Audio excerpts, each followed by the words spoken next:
Prva faza, ki vključuje zamenjavo kanalizacije, vodovodnih cevi ter prenovo vodov za javno kanalizacijo in telekomunikacijskih kablov, bo končana predvidoma še v tem mesecu. Sočasno že poteka druga faza, ki vključuje postavitev javne razsvetljave in saditev dreves. Trenutno na občini čakajo na podpis donatorske pogodbe s Probanko, ki bo zagotovila sredstva za drevesa. Predvidena je saditev dreves v kontejnerska saditev, kar pomeni, da trenutno temperature, kar se sajenja tiče, še niso problematične. Pričakujemo, da bi se ta zadeva morala odviti v roku 2 do 3 tednov. Kot pravi Ketiš, dela zaradi nepredvidenih podzemnih katakomb, kaosa komunalnih vodov in slabega vremena zamujajo.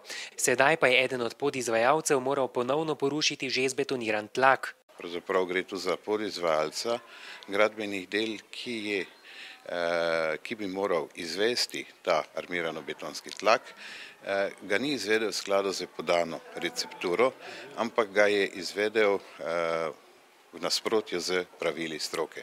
Zato ga mora tudi na lastni stroški odstraniti. Zaradi slabe recepture je bil beton slabše kakovosti, zato bi lahko začel hitreje pokati.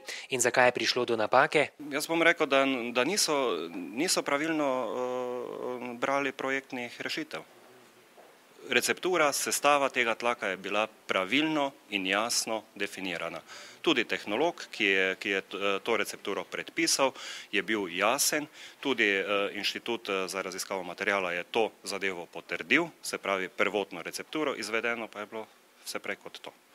Tako da iz tega vidika je jasno, da investitor ne more take podlage potrditi in je sprejeti. Kot je povedal Ketiš, se že tako povišani stroški investicije, ki naj bi neuradno znašali že okrog 2 milijonov evrov, zaradi tega ne bodo še dodatno povečali.